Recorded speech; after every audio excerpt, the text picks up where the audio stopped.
She's the founder and the creator of Club of Hearts. Next.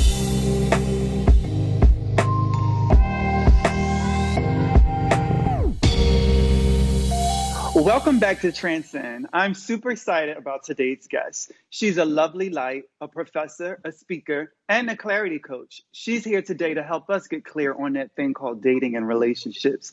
Please welcome Joi Madison, aka Dr. Joy.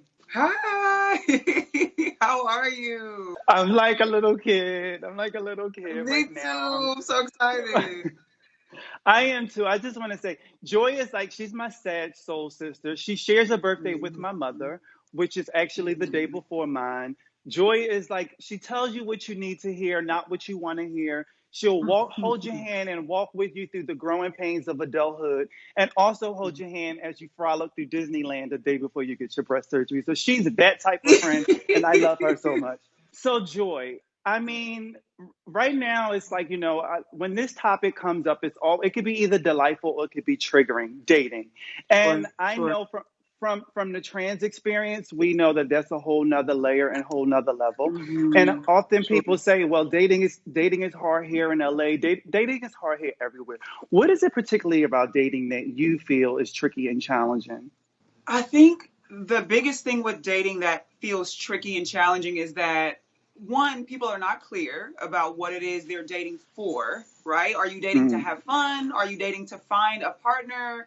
Are you dating to sort of just experience new things, new places? What is the reason you're dating? I think one. And then two, because of the lack of clarity, there's also some sense of like hiding that happens because it's like, I'm mm. not clear about what I want. So I'm kind of like showing bits and pieces of me that may or may not be leading me down the path to what I want. So I think those two things is what sort of makes it a little weird and tricky. When we speak about clarity and like not knowing, I think, again, I go back to childhood. A lot of the times, childhood is what kind of like gets things a bit distorted. What do you think? Do you think that Disney, like the land of Disney, have these movies growing up, has they influenced us to make us believe that these happily ever afters are supposed to be a certain particular way? Absolutely. One of the things that I find so interesting about the happily ever after is that it always ends with the wedding, right? So we Mm, see the dating life, whatever they go through, tumultuous ups and downs, breakups to makeups, whatever the story is.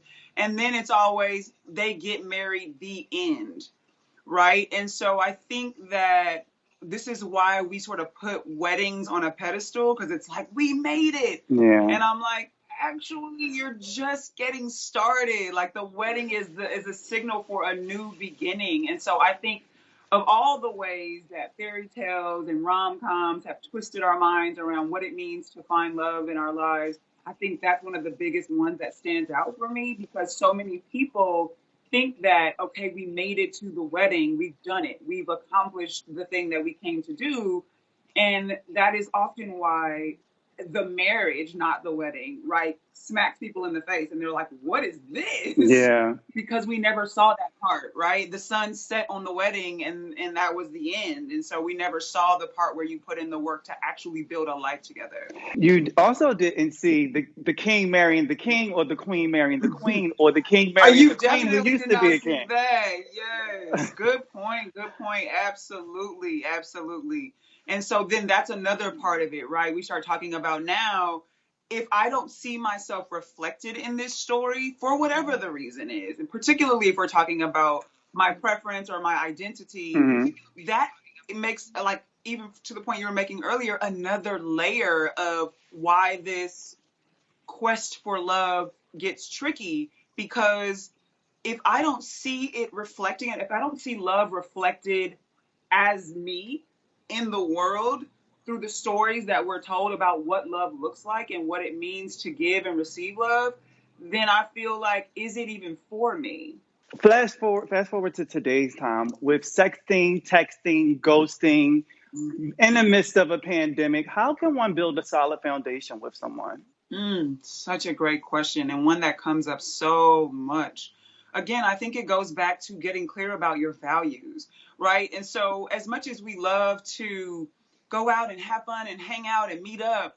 I think when you're clear about your values and you can really spend the time getting to know someone, having conversations, really centering those values and asking some of the challenging or awkward questions, that lays a very strong foundation for what could be a beautiful, loving partnership. And so, in these times, though it's difficult, because to your point, in the social media world, we want to move fast, right? Like, I want to be able to scroll, swipe, click, whatever it is, and I want it to be like ASAP.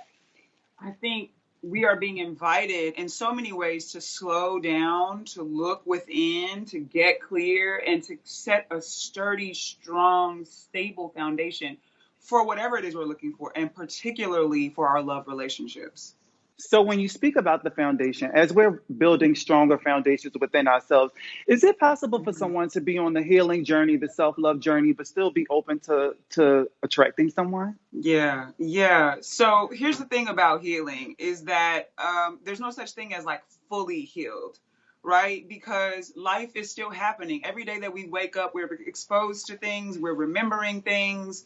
And so we're constantly evolving and navigating the ills and thrills of this experience. So while I think it's important, I think more important than being whole and healed to enter a relationship, I think it's about self awareness, knowing what are my triggers, what are my wounds, what are the things that tend to make it difficult for me to give and receive love.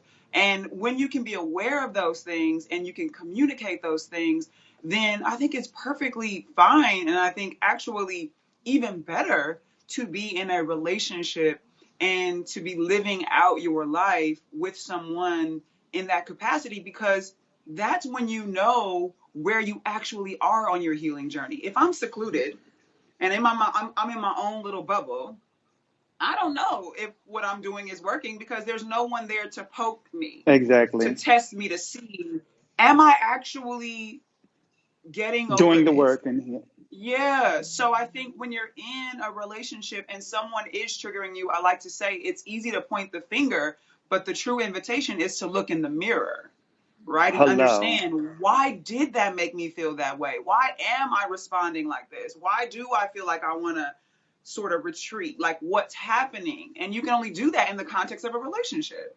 And oftentimes we say that we want a relationship, and then when things presents itself to us, because it's not packaged the way that we thought that it would be, we kind of like Mm. contract and run away from it. Why is that? Again, it goes back to clarity about not even what you want, what you need, right? Because I like to say, like, yeah, you think you want the strong, ambitious, go getter partner, but then when they're constantly putting work before you because they're such a big go getter and it feels like you're on the back burner, that doesn't feel good, right? And so you think you want a thing, but it's like, what do you really need? Right. And so oftentimes we're going after what the picture in our mind of what we think we want, but then it doesn't feel good. Right. And so to your point, when it's not packaged the way that we thought it would be, it's often because the vision that we had isn't aligning with the experience that we're having once we're in it. Mm. Right. And so again, it's that difference between what do I want, what looks good, right? Social media, relationship goals, hashtag, right? Versus what feels good to me when I come to my partner, when we hang out, when we're spending time together. What do I need that feels good based on who I am and what complements that, or what, calls that out into a place that on my own maybe I struggle to pull it forth, right? So that's, I think, where we're not really having the experience we want, is because we're not clear about what we need. Joy, I can go on and on and on and on, unfortunately. Thank you so much for being here. I always feel so uplifted and so enlightened by speaking with you and just soaking up some of your joy. I truly am grateful. Thank I'm you. so grateful for you. Thank you so much for having me. I appreciate you. I'm so proud of you. I want to say Thank you. that I'm so Thank proud you, of you, love. and the world is going to win because you are shining your light. Thank you so much. Thank you. To watch this episode again or for more stories like these, please check out our website at pluslifemedia.com and remember to follow us at Plus Life Media. Until then, be honest, be open, and be available, or get out the game.